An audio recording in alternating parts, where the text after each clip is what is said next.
Let's quickly talk about transition in this video. If you notice, if you hover your mouse over the item we have, it changes so quickly. What if I want to change gradually, like a few seconds? It should take a few seconds to change. It should not be quickly like that. That is how you can apply transition on any element. Let's say if you want to bring any changes to any element, you can say it should take 5 seconds, 2 seconds, as much as you want. So which element we want to apply the transition? On the item. You say if any changes come to the item, how long it should take. You can write transition here, and then you say 2s. 2s means 2 seconds. For now, just remember, it is the easiest way to write it like that. If I refresh it now, as you can see, it takes 2 seconds to change, and now it looks a little better. 2 seconds is too much, of course. 1 second is even a lot. If I take it again, as you can see, now it looks better.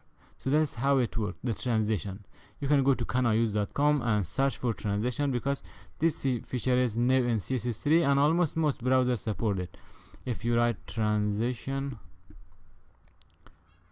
over here, as you can see, except Opera Mini, all other major browsers support the transition and in CSS3, as you can see.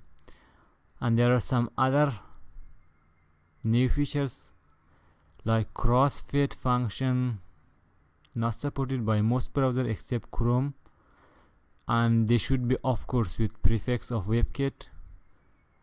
So as you can see, this will be supported by most major browsers, and you can use this one, the transition property. And there are some more things you should know. If you want to apply the transition only for one part or one property, you can do that.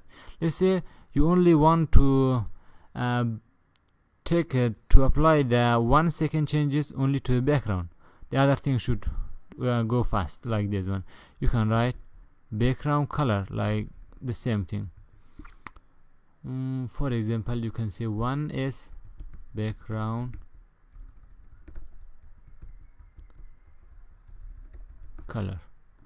This is much simple if you write it. If I have not, yes, now if you change it, as you can see, the border radius take no transition, but the color take transition of 1 second.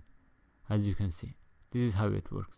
Now you can apply more it to the color. If you do not specify it, you can just write all here. It is also fine. If you do not write anything, it will apply to all other properties that bring changes to the item. That is how it works.